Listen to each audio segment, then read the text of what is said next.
Uh,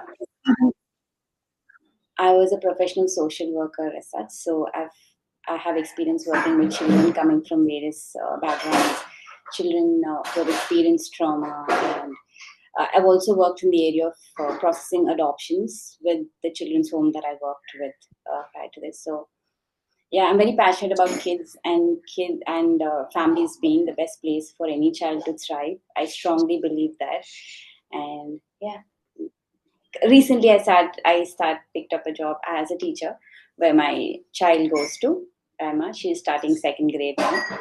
Yeah, looking forward to it. It's a completely new field for me. So, but I do love kids, so I'm looking forward to this. Yeah. Hi, everyone. My name is Danny. Obviously I'm husband of Lalitha.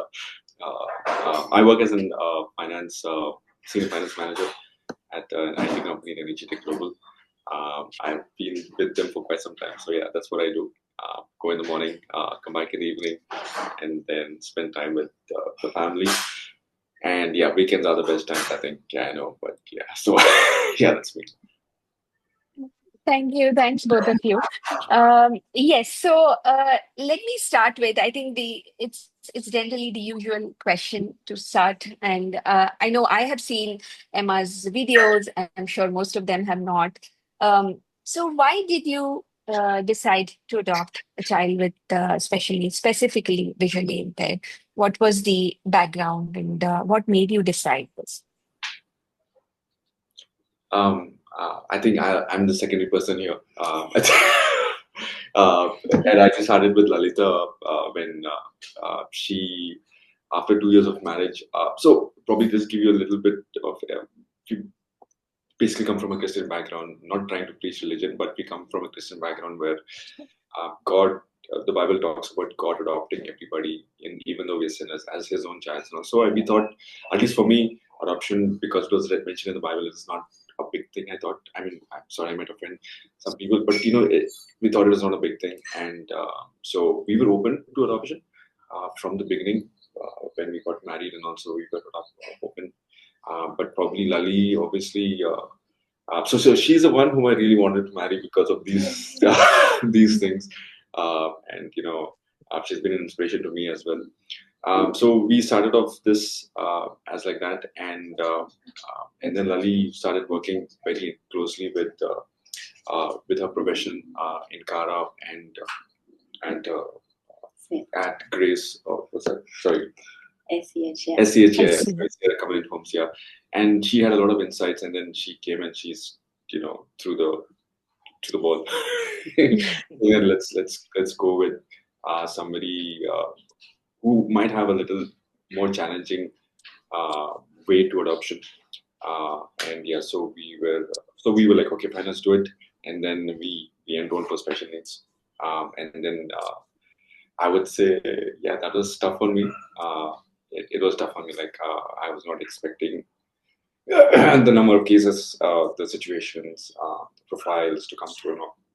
It took quite a bit. I think it took probably 3 months, I think, for me to come to that location, and then it was like, yeah, okay, let's just go for it. And I think probably that was the best decision that we made and all.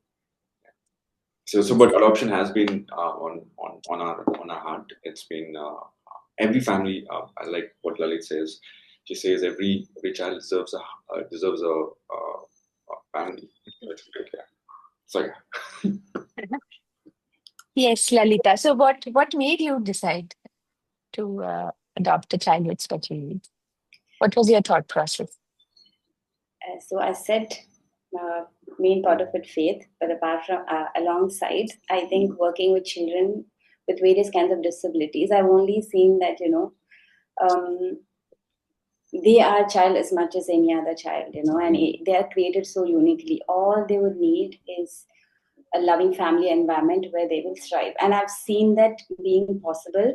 It's not like you're doing anything. It's not a charity thing. It's not anything, but it's just, that the child is going to thrive in an environment where you provide them a healthy space, give them the tools to just learn in whatever capacity they can, and, just love on them with all your heart. And yeah, I think it's just the misconception that we have that, it is too challenging for me.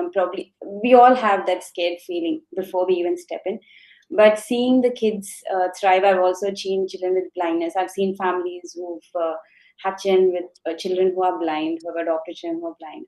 And I've seen what a difference that makes. And we didn't go in thinking that we are going to have a child with visual impairment. We just stepped in knowing that there is a need and we are here and we are going to step in. So with that mindset, we stepped in, and as we came across children, I just felt very connected with Emma's profile, and that's how it all began. Yeah, Okay, great. Thank you. So, what age was Emma when you adopted? What was her age?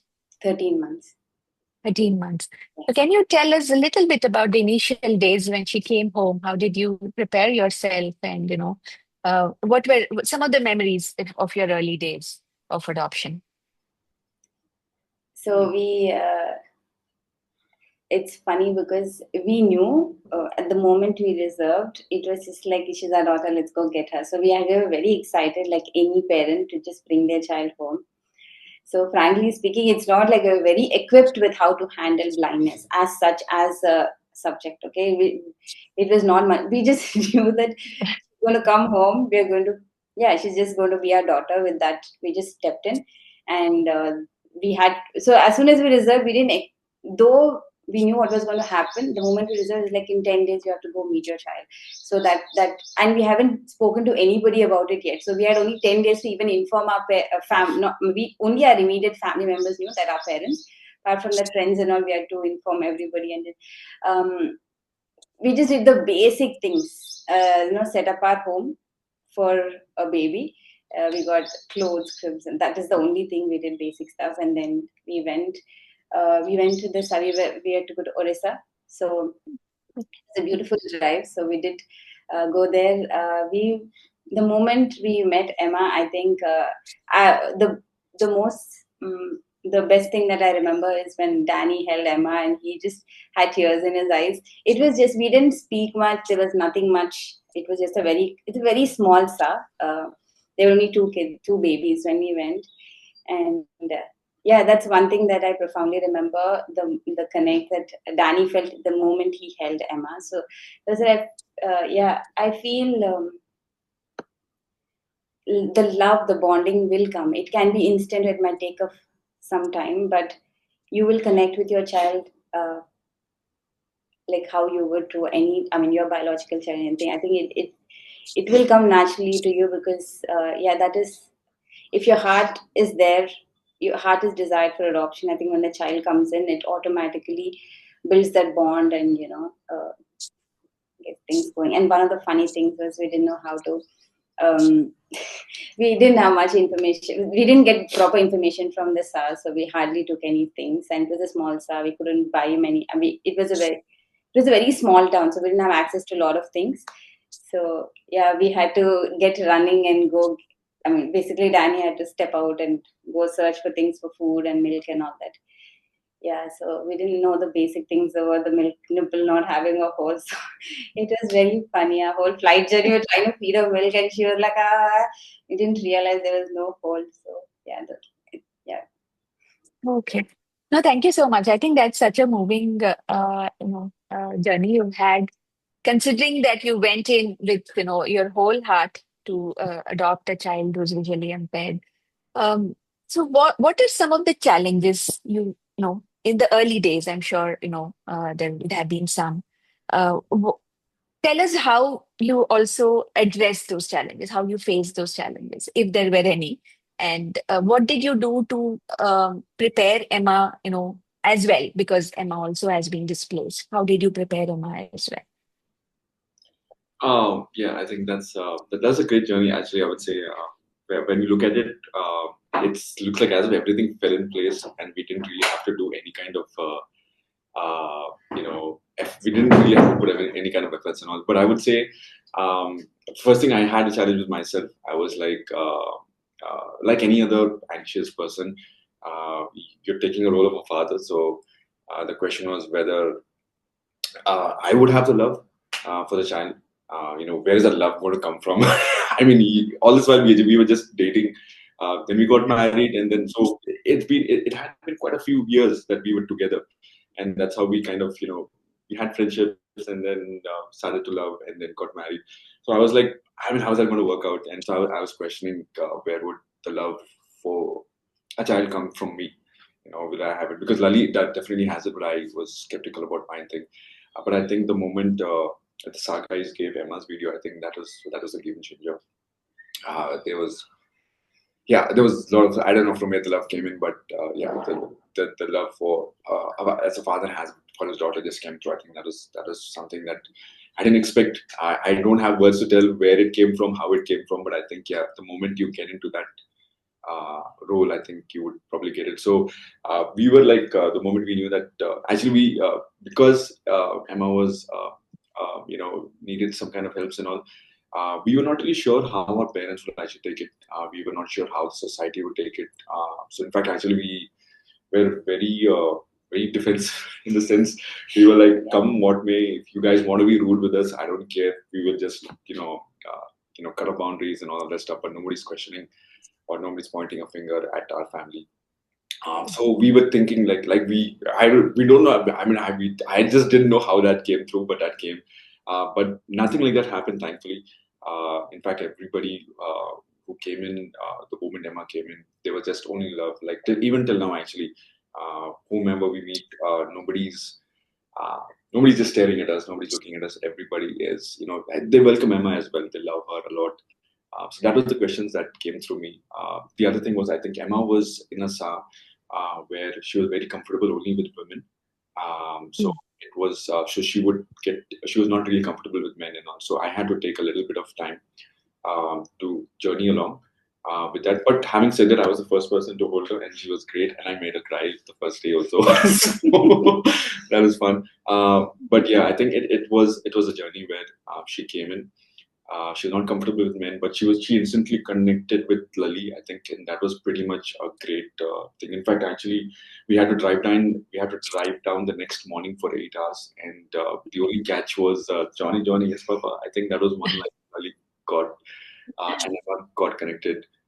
So we started, our world started revolving around Emma.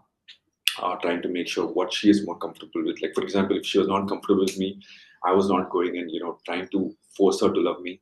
I was not trying to force her to, hey, I'm your father, come correct me. So that was not the case. But probably we just gave some time. And she was more comfortable with Lali. I think she clinged on to Lali a lot throughout the whole journey. And I think we just let it be. And then once she came home, gradually she warmed up. And yeah, she's just amazing. So that was us on that. Yeah, challenges. I think we were not prepared. I think, like Lali said, we didn't have basic understandings of things. Like what a child, for example, we didn't know that the child cries when the child is hungry. So, basically, so thankfully we had people who were with us who gave us basic support on physical needs.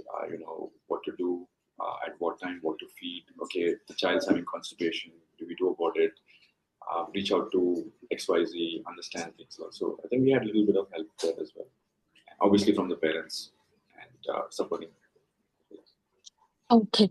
So did her visual impairment have any challenges in terms of how you prepared your home or how you had to interact with her? So I'm assuming that also was new for you. So was that something you had to think about and learn a lot in the journey? And how did you go about doing that? It sure was a learning for us, like to learn how Emma would perceive the world or how she would perceive things around her. So that way, I did join a lot of support groups on Facebook of parents with visually impaired children. So where I've got to understand how best we can interact with them, how best we can help Emma understand the surroundings or understand the world around us. So we speak a lot at home. We describe every detail, every single detail. So, and also we use directions that did you take your life left or right or take three, just move forward or things like that. I think we both are not so talkative people. We talk a little less. And but this journey has been amazing. How now we constantly keep talking at home, so we always are talking. And Emma loves to talk also, and she has a lot of questions. And yeah, I think that's one thing. And also, yeah, the basic things, like, we're so these things that one of simple things, like, you just bend and take things. And during those process, Emma hurt herself quite a few times, and Mm. realized how to, it took some time on understanding how to address this, because when you don't understand the amount of force you put in when you just bend down to pick something or something, and you don't realize there's something in front of you. So we've been working on, helping Emma to understand. You just have to sit straight down and put your hands around, pick whatever, and then you never bend forward to do something. So the Mm. very simple things. Yeah, I think these are all learnings on the go. There were times where she was hurt, or um, it's again, so it would break our heart to see what, simple things that would hurt her. And also, yeah, it was a learning on the go. But I would say it has been a beautiful journey, and we love uh, being parents, and I'm very proud of that. Yeah. I mean, Thanks. sorry. I would say Yeah. I don't think you can ever be prepared for any Yeah. child, whether it's visually impaired or any other thing, or even, in fact, for a matter of fact, even if the child is fully normal, I don't think you can be prepared. You just learn with what, and just support the child. I think that's what it is. Absolutely. I think both of you are very right. I think, Daniel, you mentioned how the support of the family or anybody around helped you in the initial phases. And I think, Lalita, you hit upon the fact that support groups help a lot. So I think this is a constant. I think support, it takes a village to raise a child. And as Daniel, you said that it doesn't matter if the child is with needs or without needs or whatever it is. I think it takes a lot of effort to bring up a child. So thank you so much for that. I think it's a testimony that when you wholeheartedly want to adopt, it doesn't matter what comes in front of you. So thank you so much for that. So can you tell us a little bit about Emma now? So you said she's 7 years old. Can you share a little bit about her, and what she does, how she goes to school, how she learns, etc.? It would be very useful for our audience to know how you essentially deal with her on a day-to-day basis. Okay, both of us, probably both. Yeah, Emma. So yeah, with visual impairness, I think I'll just go a little back. I was a little skeptical on how she will comprehend things, whether we would be in a position to even help her out, whether she'd be able to understand, comprehend things like what is what and all. So that's where we learned respectful parenting. I think that's where one of the things was you explain in detail every single thing, things and all. So we started doing it. We started talking a lot. Like, for example, if I'm going to the bathroom, I would say I'm going to the bathroom. If I'm going out, I would make sure that we'd say that we're going. If we're having food, we're in the kitchen, we're opening the fridge. So we talk as much as we can, and that's all. And after that, Emma started blowing our minds. I mean, that's the point where I really started wanting to really come out. The way she comprehends things is phenomenal. Right now, she's got an impeccable memory, I would say. Because sometimes we go back to her and we refer to her. Emma, do you remember what happened? Blah blah stuff and all. And then she's the one, like, she says that, okay, this happened, that happened, and we don't go verify that because we are 100% sure that what she said is right, and she's got an incredible memory. She's over the years, I think she's pretty much gone on her mother. I would say she's got a lot of love, a lot of gentleness. She's got a cousin as well. She's got friends, and the way she actually interacts with them is very gentle, is very loving, is very. That there's a difference. There's a difference that, yeah, she's coming with a lot of love. The way she has patience to talk to people. She can hold up a conversation with adults, and that blows mine and Emma's, Lali's mind away, because we don't, we're not people who can hold conversations, but she does that with a lot of ease. When it comes to physical mobility and all, Emma's very active. She has not yet adopted to the cane.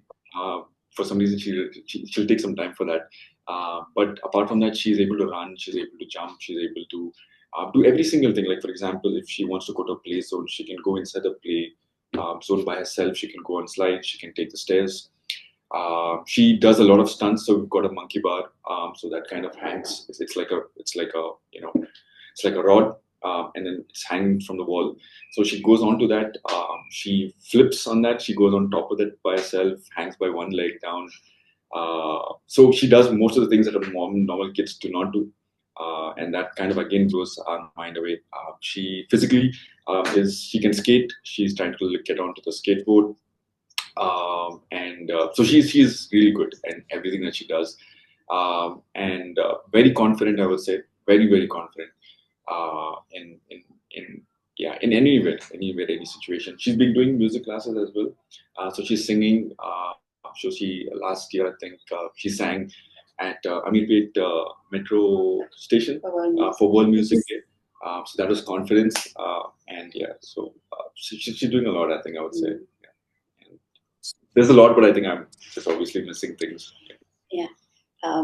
Yes. So as Danny said, she's doing a lot of things now, but initially to start off with, she did takes her own time to be able to walk, because when she initially came in, she was 13 months old, but she wouldn't sit by herself yet. She was not in that position yet. But from about 6 months to being home, she started taking her first steps, and so she loves music. So Danny learned. So Danny, it was mainly for Emma. I think Danny picked up a lot of skills. So he would play the guitar, and she would try to hold on to the guitar, and that's how she learned to sit by herself. And from there, slowly, and then in the next few months, another 5-6 months, she started taking her first steps. Yeah. I think she skipped crawling. She skipped crawling and started walking. So the walking phase was, we had to be running behind her to make sure she doesn't bump into things and hurt herself. Yeah, it's been a fun ride too. When we look back from how far she's come, I think a lot of things that had happened. Now when we just sit here and just see all that she can do, but when you go back, she did take her time, but with all that she did, she's come out like really strong, and she's not afraid of anything. She loves people, as Danny said. Yeah. When it comes to child's milestone, I think as parents and all, some of even neighboring friends and all, some childs miss their milestone, and it was very evident with Emma actually for the first 13 months for her to not sit up and all that stuff. So that can be a challenge, I think, especially when you get inputs from everywhere and knowing that, oh, your child is not doing this by now, or your child can't speak by now, blah blah stuff and all. So that, I think, probably since a lot of prospective parents are here, I would say just don't worry about milestones and all. The child, give him enough or her enough of confidence and love. The child will smash everything out of the park, I would say. Thank you so much. I think you're right. I think milestones can't be compared because every child has their unique way of growing up and doing things in their own right time. And I think, Lalita, to a large extent, you answered my next question, which I wanted to ask is, from the day of adoption to now, what is the biggest change you've seen in Emma? Right? Partly you did answer, but what is the biggest change? I know she came when she was 13 months, so I think you answered partly confidence and all that. So instead of asking that question, I do want to ask one very burning question I have is, so looks like the fact that I think, and it's a testimony to you, how you parent Emma, is you did not let her challenge become a challenge for you as well. That's what I take away from this, that you just raised her like you would raise any other child. I'm assuming that's what it is. So can you elaborate on that? Is that something you have looked at raising her? You should go for it. Yeah, the one thing we knew that, as I said, working with kids in my work, so it just gave me a better understanding of who a child is. A child is a child, irrespective of whatever abilities or disabilities that they have, and that strongly sat in my head, and that was something that I will take forward for life as well. Every child is capable, and you just look at them for who they are. You don't have to have expectations of your child is going to be doing this in the next 2 years. They have to join school when they're 4. We have to do this. So when we keep all those things aside and just let the child be, and do whatever you can for them. Do everything that you would do for any child. Try everything. If the child is able to pick it, it's fine. Otherwise, put it aside, try something else. Just follow your child's lead. So I would say making the child a priority and not what I want to do for the child. I think that's one thing that where we can focus on. What just looking at the best interest of the child, and not because I want my child to do this, or I want everybody to know that this child is capable. So I don't have to prove anything to anybody. Yeah, it's just about my child, my family, and I'm going to take care of my child, protect my child in everything that he or he does. Yeah. Great. Thank you so much for that, Lalita. So, one final question before we move to the audience. So, if there's one thing you would let a prospective parent or a parent who's adopted a child with special needs, what would it be? Wow, that's a big You question. partially answered the question, but I think I would like to hear more from you, Daniel, if you That's a can. big question. I think I'll probably just say whatever I can, and then Lali will probably add to it. I think, as prospective parents, I think you guys are on an amazing journey. I just want to encourage all of you guys that you are on the right journey. Some of you might have a challenging situation. Some of you might have a very smooth situation. But either ways, I think what you're doing is incredible. Please, you might have second thoughts. Am I doing the right decision? There are many. After we spoke at church on Adoption Sunday, we got to hear a lot of questions. Some people, especially grown-up childs, how will they integrate in the family? What about my second biological child in the family? And all of those questions, and it just blew my mind how So many thoughts come into a picture, and I think probably if you're going into adoption, I think it's you're not going and doing a favor to anybody. You're not doing a favor to the community. You're not doing a favor to the child itself. You're not doing a favor to yourself. In fact, you're just building your own family. There should be no discriminations. I would say, especially if you're taking a second child who's adoptive, and then I would say you have to go in with all of your heart, all of your mind, all of your soul. It means practically putting it into perspective. Okay, everything that I have is my child's. Includes my time, includes my money, includes my finances, includes my connections, includes my image, includes what my family would think in my heart. So all of that comes into the picture, and for some it might be easy. For some you might not have loving family like how we have, where people might be taunting and all of that stuff. But either ways, just go for it. It's you, your family. It's the husband, it's the wife, and the child, and it's your family that you have to build. And nobody gets to decide that. No force from the outside world can determine what you do as a family. So you have to draw boundaries, I would say, and make it about your family. And you nourish your family. There was a quote that said, "The grass is green on the other side." So my pastor came and he said that the grass is not green on the other side. The grass is green on which side you start pouring water. So I think you start pouring into your family and making that a priority, and I think everything else will fall into place. Yeah, so that's what I'll say. Okay, thanks. Thank you so much. That perspective helps a lot. I think a child with special needs, or a healthy child, an older child. I think it covers everything. So thank you so much, Daniel. Um, Fatima, can we take few questions? Maybe we'll just Yes, quite a few have this. Quite a few Yes. questions coming up. We'll take Erin's first. Erin is asking, how long did it take for your family to fall in love and accept and adapt to her special need? I think I would say from the thought of being a prospective parent, I think it was instant. I would say it took a while for me to get to that position where we would accept profiles. That took 3 months. I would be honest in that it was challenging for me to comprehend what a child, because I somehow feel that I can empathize with what a child or what a challenge other person can go through. So it took me 3 months to understand what we are doing. But the moment the SAR guys gave us the first picture, the first video of Emma, current video now, I think love was instant. I think our family was complete that day. I would say, even before meeting Emma. In our case, not necessarily in other case, but in our case, that was instant. And like Lali said, it was not like, let's go try it out, because that's what some parents do. They go try out and see how things will work out. You've got foster care in that where you have the trial and see if it works. So we didn't go with that attitude. It was love. Right from the moment we saw her image and her video. So it was, let's go get Emma, our child, back. So that is what I would say. Absolutely. I think I was wanting to know about your extended family, like your parents and your brothers, your sisters, your cousins, aunts, uncles, this family members. I relate to the parents, to you and your wife completely falling in love immediately, even to the picture.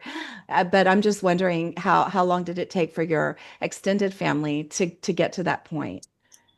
Our extended family, thankfully, we've got not a huge extended family, got a small extended family, siblings, one each.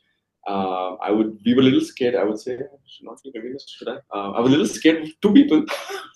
One is Lali's. Our family members love each other, but obviously, we were a little concerned about one person. I think Lali's brother on herself, like how will he take it? Because they're important people in our lives. And the other one was my mom. I think the moment we didn't go and we didn't ask our family members that can we go and adopt? So we said we are going to adopt. We made a statement, and both of them took, I think, a fraction longer. My mom came back. There was dead silence for some time, and then after that she said, "I think her name should be." I'm not sure. We already had decided on the name. We had decided on we were going to call her Emma. And she only told, she said some name, but she was very close to Emily or something is what she said. And then that kind of broke the ice.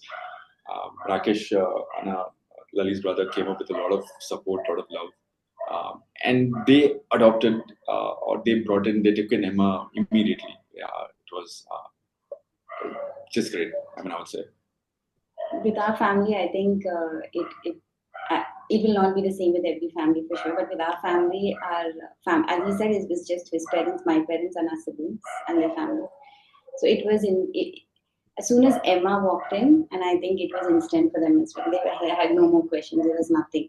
So even they learned on the go and how to be with Emma and how to, Wonderful. So Erin, I think I did want to add a little bit on this, perspective which they have shared. I think the confidence the parent shows, right, in the adoption, and the confidence, the vibes the parent gives, I think that is what the other persons also absorb. So that is something I have seen personally in our lives as well.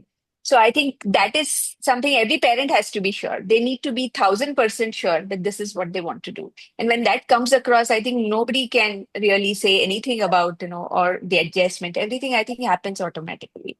It's like, very organic. So I just wanted to add that. Yeah. Take a couple more questions. Archana is asking, I think there are two questions related, so we'll take both. Do we need to tell our friends that the kid is adopted, or do we just not tell them about adoption? And also, at what age we must tell the child that she's adopted, or we should not tell the child at all? As per our family, I think we wanted to make sure we normalize the whole adoption thing. It shouldn't come as a surprise for our child. So from when she could understand or comprehend things, even now she knows. We describe it as a hard baby who's born of another mother, and God put it in our hands so that we, and so she know it, since she doesn't understand the word adoption as such. So right now she understands hard baby. So that's how. So but she knows, she understands everything. She knows that we came and met her. She heard the videos that we recorded then. So we normalized it, and even people around our families, our friends, everywhere, we made sure we wanted to have a healthy conversation around it, so that it becomes a normal aspect. It's just how you can become a family as well. So it's just another way of having a family.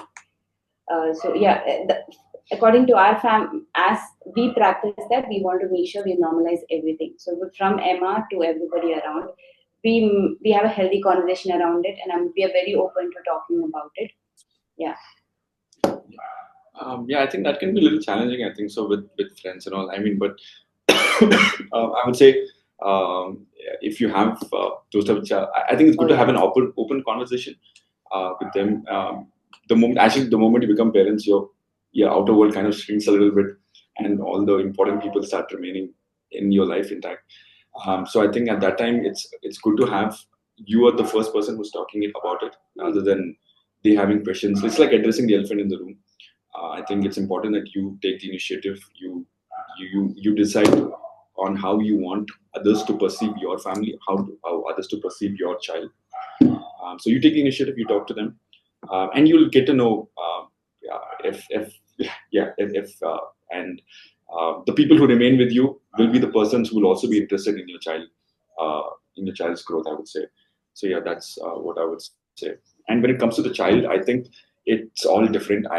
It's very practically it's impossible to give you a line or a rule saying that this will work, or say talk about this only at this age. I don't think that's possible. Every child is different. Some childs might understand it instantly. Some childs might not understand.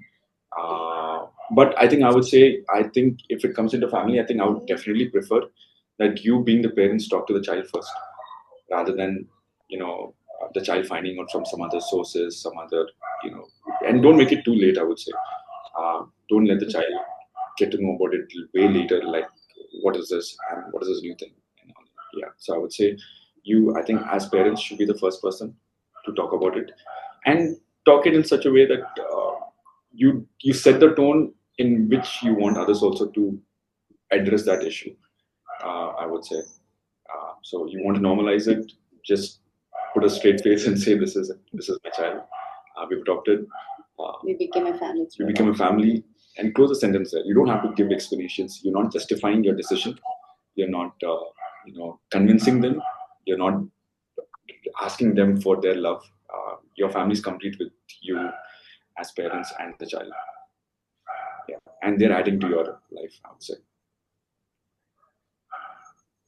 Thank you so much for that. So I think Archana asked that question, and as you heard from both of them, I think disclosure is a very, very important thing for children who are adopted, and that creates a positive identity. So any age you're comfortable, and it should actually, they say day one, right? Age appropriate stories of how you can tell the child is also important. And as Daniel rightly put, I think set the tone for it from the beginning is what helps.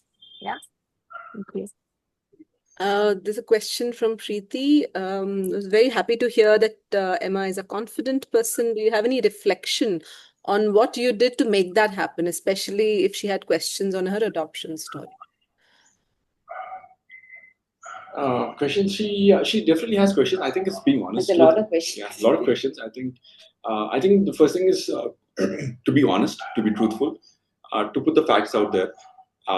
I think this question probably is basically coming down from the fact whether the child. I think what I would say. I think it basically revolves around the doubt whether the child will still love you. As a family, I would say. No, can I clarify? Sorry, I meant that generally Indian parents tend to be very protective, and so with special needs, I think there's a tendency to be even more protective. So, and that actually I think comes in the way of confidence. So I was curious, about that. In spite of her special needs, that she is now a confident person, and if you have any reflections on navigating that. Yeah. I think that is, firstly, you treat the child as normal as possible.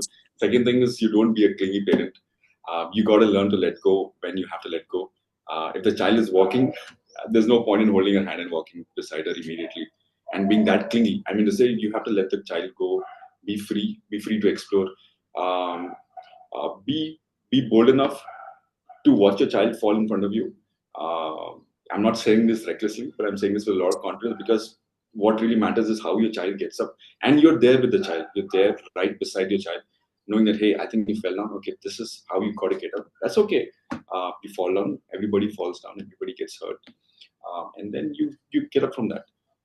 Being clingy would be feeling disappointed that your child fell down right away in front of you.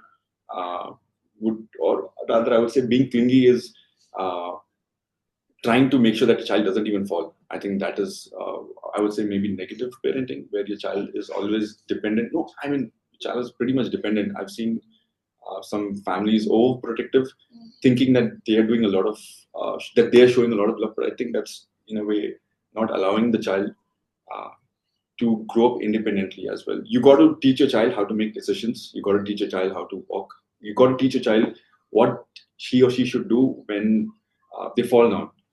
Because at some point of time, you got to give them that confidence. With that perspective, you decide, how far you want to go, and all of that.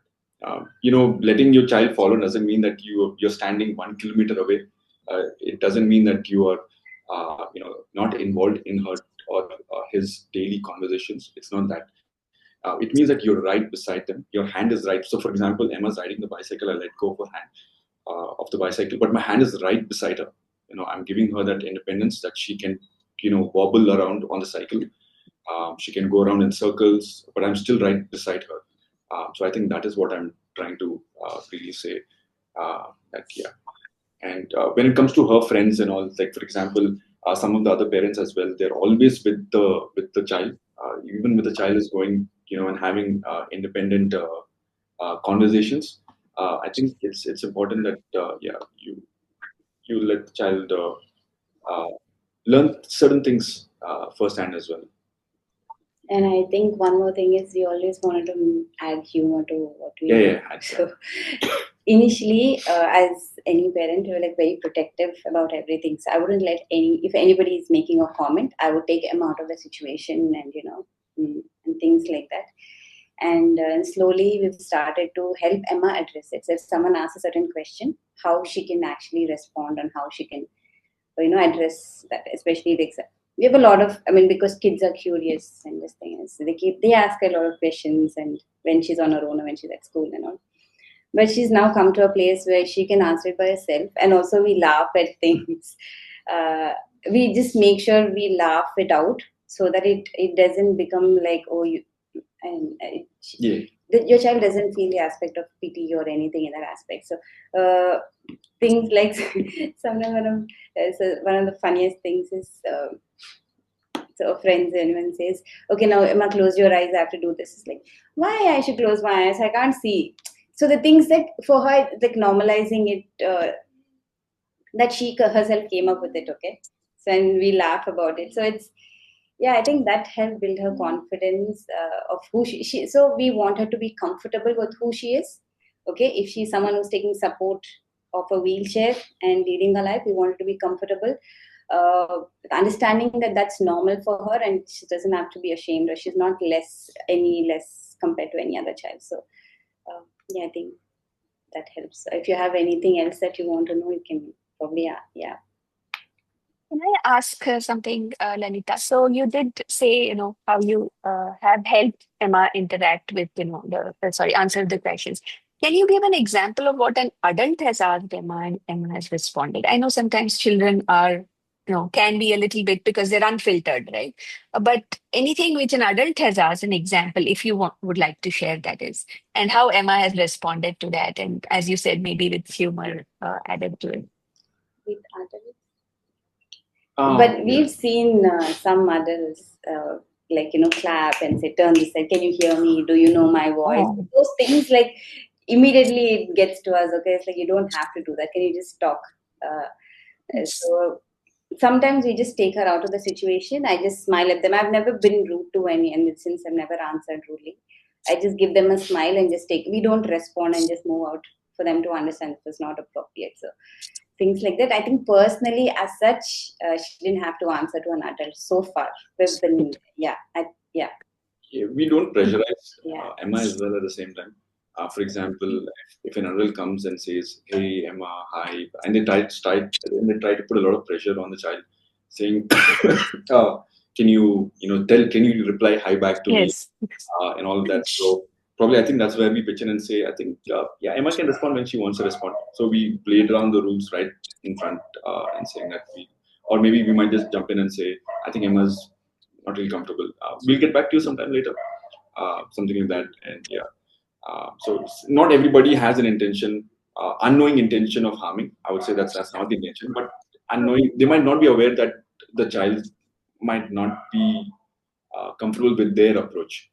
So Yes. you kind of educate them as in a short time frame that you have few sentences trying to do that. I think that's what we do. But then we do It go is. back and basically address it with her. It happens. So if you don't want to respond, you can always walk away. Or if you want to respond, you can say, like some children, she says, they keep asking, just keep staring at her eyes and pointing and saying, why your eyes like that, or what is there and all. She said initially she told, I am blind. I have conformance and I have eyeballs, so that's the difference. That's how she explains. If they keep asking, she says, Mama, but she keeps asking. Then it's like, what do you do? It's like, I'm just ignoring them. I don't respond. That's wonderful. I think that's a wonderful way to look at life. But I think this is a testimony of, essentially how confident and how you have raised her. So thank you so much for giving those examples. I think it's just wonderful the way, and and I say this because I've seen Emma's videos and what you put out there, and it is. I'm quite amazed. I think every video I see her grow, and I followed her as I mentioned to you. So I think it's just been so nice to see, and I think her singing, her dancing, whatever it is, I think it's really a testimony of your parenting as well to have such a confident child, and not to say because she has no special needs. It's just I think no matter what her ability is, I think just a confident child is so good to have. So thank you so much. Any other questions? If I can add, Yes, please go ahead, challenges, please. I wouldn't say it would be an easy ride. It was Yeah. not. It is not. We've heard a lot of no's, even from play areas, some very popular play areas also. Oh yeah. Yeah, things like that. It breaks your Ah, heart. And I don't want to explain to my child saying you are not going there because of this. right. Okay, so that wall of protection, we've kept it because it didn't that we It's don't not want necessary. it is not necessary at this age. So yeah, we've heard, and like basic things like skating or going to gymnastics and things. No one was welcoming enough. Like no one was open to. Wow. So my husband pitched in. He bought skates for himself, Yeah. and then he learned skating, and then he taught him off with everything actually. So I would say don't be disappointed as a parent when you see things. And also at the same time, we didn't want to put it out there on social media and fight for it because we want to prioritize her and say that, okay, if you're not doing it, let me see what I can do. And so basically, we both of us are not in a place where we don't like not complaining. It is very disappointing. At the same time, it's not like fighting. We both are not in that fighting spirit. Actually, both of us don't. So yeah, you will come across a lot of rejections, a lot of things from outside the world. I think you can be the wall to take the hit, and just protect your child for the initial years till they have wings to fly by themselves, and you give them the wings through this journey. Yeah, that's what I would say. It wouldn't be a smooth ride. You will have a lot of heartbreaks as a parent. Your child will not even know. Yeah. I think I would add probably Lali said just skating, but I think even schooling was a problem. Yeah, schooling was actually a very big problem. We went to pretty much we went to international schools. We went to schools right beside us. We told them that Lali's actually she's picked up Braille. She's a Braille instructor, by the way. So she can, so she said that I can be there. I can shadow her. And they said, I think we knew from the beginning that from some schools it was like straight out no. For some schools, they sat with us. They said we showed them videos that this is who she is. She's this capable. By that time, she was already skating. By the time, she was already cycling a little bit and all that stuff. So they said, okay, yes, let's try it out. By the time we reached home, they said no. And so those were heartbreaks, actually, I would say, because we knew her capability, and then getting a straight out no was not even trying. I mean, come on, give us a break. I mean, what do you say? Try for a day. Give us a shot. Give us 1 week's time, and let's see how that works. So none of that happened actually. So in fact, we actually gave up, and then so we thankfully found a small co-op space where she can thrive, and then so that kind of changes. So that was our only hope. So if this was not there, we probably are saying that we would not have found a school. It's a sad thing, but I think our education system is also not equipped for that. And this is not only for visually impaired. we've known one of another family who's a who son with, uses a wheelchair. yeah. So he just finished his 10th, and to get into junior college has been a struggle. So yeah, so they were like, washroom is on the ground floor, so probably he can't use it. We can't have one person taking him to the washroom all the time. It's like, as a school, I mean, colleges, such not every place is equipped, not every, though they give a narration that we are inclusive, it is when you step in itself, you will know. Like till then, till now, we were also not very aware of how it actually was. So yeah. Yeah. So these type of situations is where you lay your foundation for your family. That's what I'm saying. The amount of love that you give your child matters a lot, because when you have these type of challenges and all, if you've not built that wall of love in your family, if you've not built that full involvement of your child into your family, then when these type of things happen, you start getting questions and all that, and that's the worst place to be. You have a challenge and you're questioning yourself from inside. So that is what I would say can be challenging. But I'm sure, your family is complete with you is what I would say. Well, thank you for sharing that. I think the challenges of school and for people to be inclusive is so difficult in India, right? So as you said, children stare at instead of asking, they just keep staring at children with needs. So I think it's sorry that you had to go through all of that for the schooling. I can totally relate how much of a heartbreak that was. And Danny, you said that as well. Hope Emma is in a better school now, which helps. Megha is my daughter, so I think it came out of the mouth. But so hopefully Emma is in a better school, which equips her to learn at the speed that she can, and also give a wholesome environment for her. So great, thanks for answering that question. I'm sure it must have been on all our minds. Thank you so much for answering that, and good luck with your journey with the schooling as well. Anything else, Pratima? Any other questions from any other comments from people? Further, I think, nothing further so far. No further. Anything you want to ask, Pratima? Please go No, ahead. no, it was such a pleasure to listen to both of you. A lot of things I completely resonate with as a parent. Yes, so it was an absolute pleasure to listen to both of you. Yeah, it was so great. Thank you so much for doing this. Thank you so much for making this time. Thank you so much, both of you. And we saw Emma also on the screen, so that was wonderful. It was icing on the cake. So thank you so much. God bless her, and God bless both of you on your journey. Yeah. Thank you, guys. Thank you so much. Thank you. Bye-bye.